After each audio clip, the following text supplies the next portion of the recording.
একটা সময় ছিল মানুষ মানুষকে মানুষ মনে করত না। শক্তিশালী মানুষ দুর্বল মানুষকে কিনে নিত, দাস বানিয়ে রাখত, মারধর করত, ক্ষুধার্ত রাখত। কেউ ছিল বাজারে বিক্রি হওয়া মানুষ, কেউ ছিল শিকলে বাঁধা জীবন। মা থেকে সন্তানকে আলাদা করে দেওয়া হতো। একজন মানুষের স্বাধীনতা কয়েকটা টাকার বিনিময়ে বিক্রি হয়ে যেত। আরবের সেই জাহিলি যুগে দাসদের কোনো সম্মান ছিল না, তারা ছিল মালিকের সম্পদ মাত্র। কিন্তু ঠিক তখনই ইসলাম এসে পৃথিবীকে শেখালো মানুষকে দাস বানানোর জন্য নয়, মানুষকে মুক্ত করার জন্য আল্লাহ মানুষ সৃষ্টি করেছেন। এই সত্যকে শক্তভাবে তুলে ধরেছে সূরা আল বালাদ। আমি এই নগরীর শপথ করছি, আল্লাহ মক্কার শপথ করে মানুষকে মনে করিয়ে দিচ্ছেন, এই পৃথিবী শুধু আনন্দের জায়গা নয়, মানুষকে পরীক্ষা দেওয়ার জন্য পাঠানো হয়েছে। আজ মানুষ ভাবে যার টাকা আছে সে সফল, যার ক্ষমতা আছে সে বড় মানুষ। কিন্তু আল্লাহ অন্য জিনিস দেখেন, মানুষ অন্য মানুষের সাথে কেমন আচরণ করে, মহান সৃষ্টিকর্তা সেইটাই দেখেন। নিশ্চয়ই আমি মানুষকে কষ্টের মধ্যে সৃষ্টি করেছি। মানুষের জীবন সংগ্রামের, কেউ দারিদ্র্যের কষ্টে আছে, কেউ অপমানের কষ্টে আছে, কেউ একাকিত্বে আছে। আর এই যুগে দাসদের জীবন ছিল সবচেয়ে ভয়াবহ। তাদেরকে দিনের পর দিন কাজ করানো হতো, রোদে পুড়িয়ে রাখা হতো, মারধর করা হতো। তাদের কোনো স্বাধীনতাই ছিল না।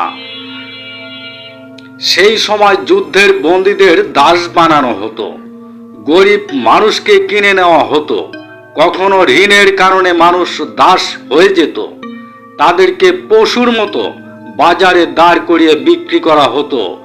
কেউ ঘরের কাজ করত, কেউ পশু চড়াতো, কেউ বাজার ঘাট করত, কেউ কঠিন শ্রম দিত।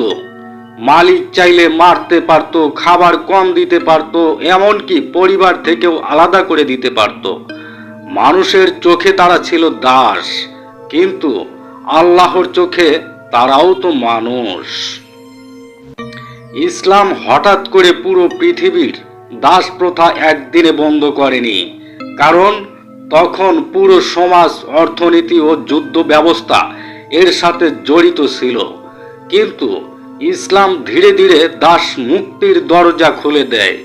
আল্লাহ মানুষকে উৎসাহ দিলেন, দাস মুক্ত করো, তাদেরকে ভাইয়ের মতো আচরণ করো, একই খাবার খাওয়াও, একই কাপড় পরাও।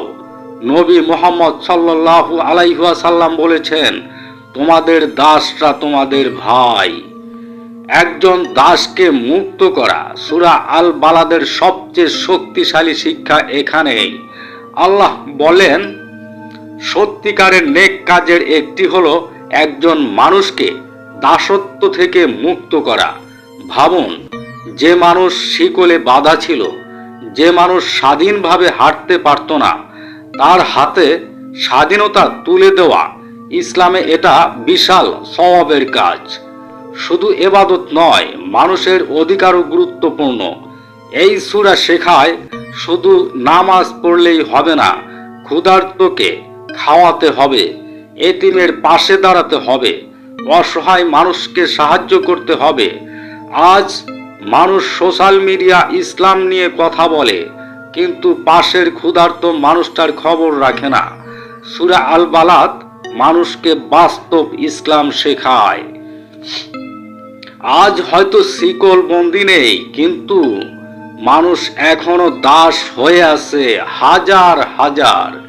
কেউ টাকার দাস, কেউ নেশার দাস, কেউ হারাম সম্পর্কের দাস, কেউ ক্ষমতার দাস, কেউ মানুষের প্রশংসার দাস।